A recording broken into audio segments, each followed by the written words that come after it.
my name's Sarah, and I'm a clinical therapist, and I live in Michigan. And today, I lived in a Michigan that had these flash floods and tornado warnings and all this stuff. I was unaware because I was at the gym during a huge storm, but anyhow, survived. And actually, when I was working out, I was thinking about this topic of forgiveness, and I've been trying to figure out like what chunk to pull out of this huge topic and to discuss. And so I came to a place that where I decided I'm just going to talk about 4 types of forgiveness and a little bit about like the pros and cons of them. And then at a later time, we can get into other aspects of it because there's so many. So I'm going to start with a little story. When Bridget Driscoll died in London on August 17th, 1896, she became one of the first people on earth to be killed by an automobile accident. The attending coroner said he certainly hoped that such a thing will never happen again. Despite that coroner's naive hopes, the realities of physics and math dictate that mixing people and machines makes a certain number of injuries and deaths inevitable. In the same way, human beings cannot occupy the same space like a home or an office without transgressing and offending others. That's why families and workplaces and I don't know, schools, neighborhoods can become hotbeds of conflict, human conflict and suffering. Because let's face it, if human beings are messy and they're harmful and they're hurtful, and we don't mean to be that way most of the time. We don't intend to harm, but most of us have caused and received many relational injuries, either schemed ones like they planned it, or they or accidental. So what is forgiveness? There's a lot of different ways to describe it, but I really like this one. So to forgive is to release, let it go, freely and wholeheartedly grant freedom and blessing. It has very little to do with feelings or even trust. Forgiveness is simply a decision to let go of our regrets and our own view of justice. American actress Lily Tomlin captured a wonderful summary of forgiveness. She said, "To forgive is to give up on all hope for a better past." So let's get into the 4 types of forgiveness. The first is called unconditional forgiveness, and this is the highest type of forgiveness that we can offer someone. When we forgive unconditionally, it means that we stop basing our actions, our thoughts, our feelings on what the other person said or did to hurt us, and we do not attach any conditions to resuming the relationship as it was before the hurt. We give the offender a fresh start is what happens, without any resentment, and go about things as if nothing ever happened. So unforgiveness offers the greatest benefits to both parties because it has the power to fully restore a broken relationship, and that's amazing. So I came across this story a long time ago, and I had to actually go back and look it up, and I'm not going to read the story to you, but I found it so inspiring.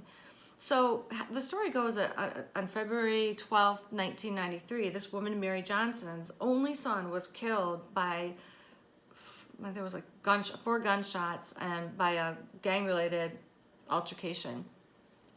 And they were able to identify the man who killed the boy who killed her son, and he was a 16-year-old boy, O'Shea Israel.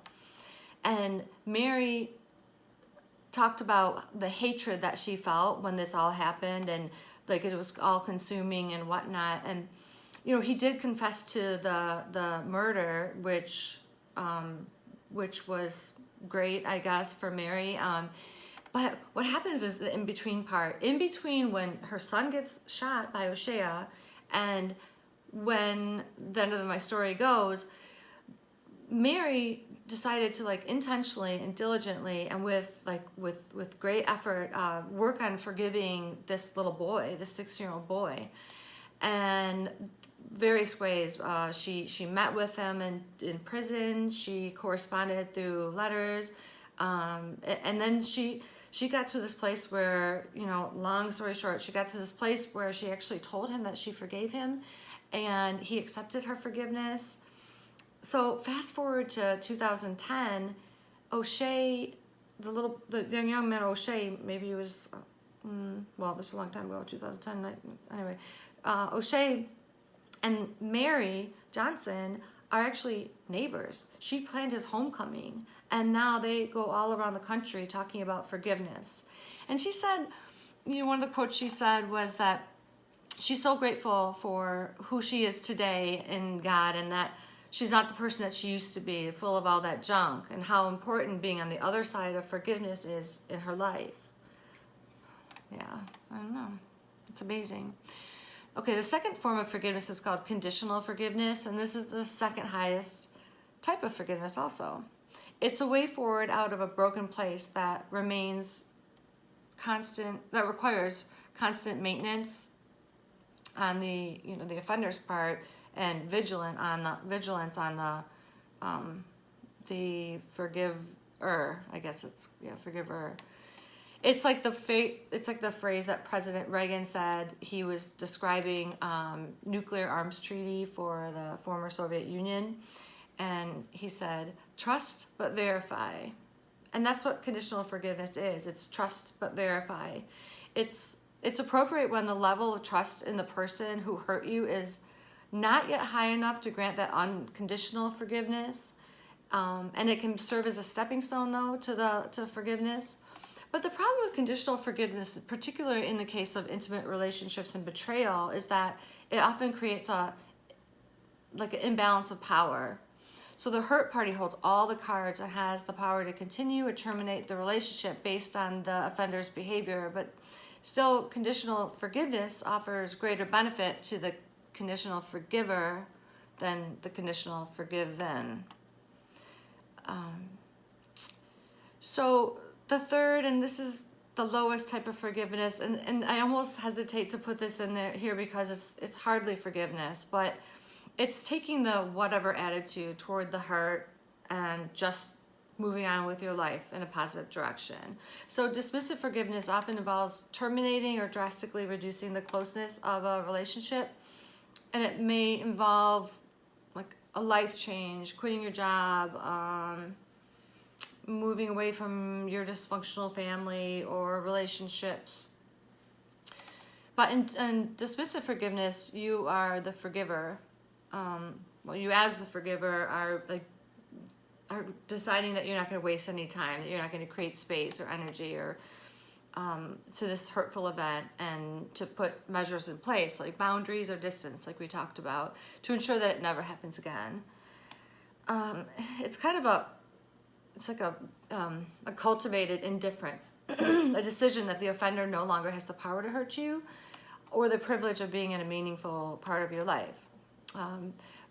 But at the same time, though, if you were the one that was offended, you're deciding not to seek revenge or retribution, which is why it does still classify as forgiveness. Like you walk part or all the way away without carrying burdens of hatred and resentment or the need for vindication with you. So dismissive forgiveness can be used for small slights with people who are not an important part of your life, and when necessary with big time betrayals.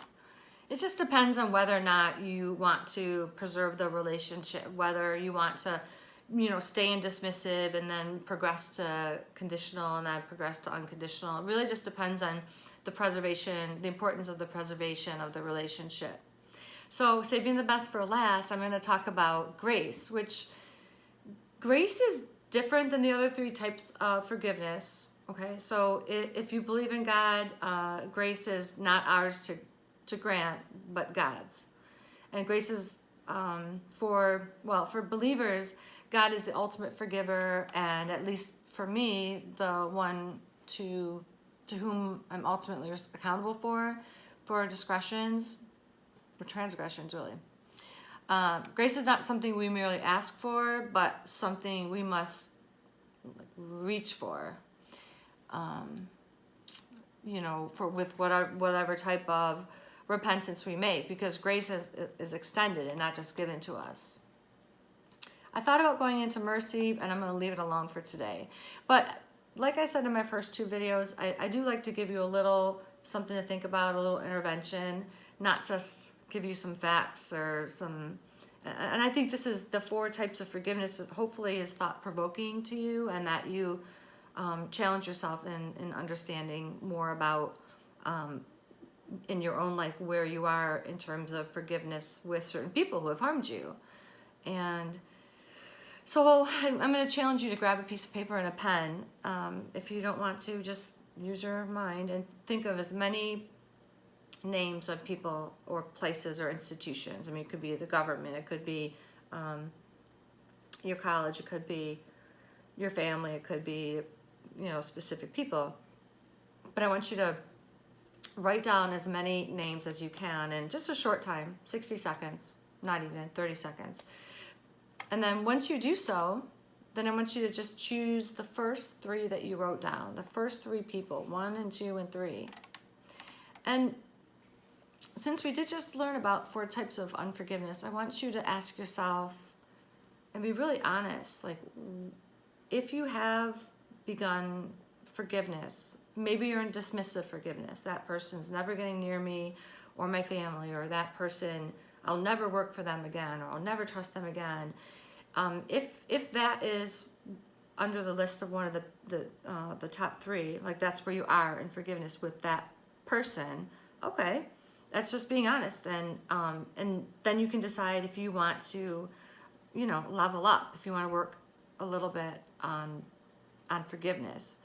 I'm not even going to get into how harmful forgiveness or unforgiveness is for us in this video. But let me tell you, as you know, living with unforgiveness is just the absolute worst for you, mentally, physically, emotionally, everything. And it leads and roots, and it just keeps you in these strongholds from growth. So totally different time we're going to do that. But I'm assuming that the first 3 that came to mind probably were more significant than like the person that cut you off on the road or the manager who gave you a poor evaluation. I'm thinking it might be a little more deep-seated than that. Maybe not. Maybe you don't have anyone on your list. If you don't, think about it. I mean, really, really inventory that to see if you're sure that you don't have anything on your unforgiveness list. And begin the work. Like, what would it look like if you were to start the process of forgiving at a higher level, from unforgiveness to dismissive to conditional to unconditional, and see how far you can stretch. You know, see how far you can stretch. It's hard but important work, and I encourage you, though, not to let anyone else's actions or harms to you keep you from like the freedom and the joy that comes with living a really forgiving life and a loving life and a humble life. And hopefully that will also open up space for healthy and peaceful relationships or reconciliation. And I'm going to skip this one part because it's good, but we don't have enough time. You're going to get so bored. So I do want to read a few quotes about forgiveness that I like. So Ephesians, I mean, there's so many. I'm just narrowing it down for a few just today. Ephesians 4:32 from the Bible says, "Be compassionate to one another, forgiving each other, just as Christ God forgave you." Confucius says about forgiveness, "He who cannot forgive others breaks the bridge he himself must pass." Paul Louis Bosey says, "Forgiveness does not change the past, but it does enlarge the future." There was another one, I think it was also Confucius, that said about unforgiveness.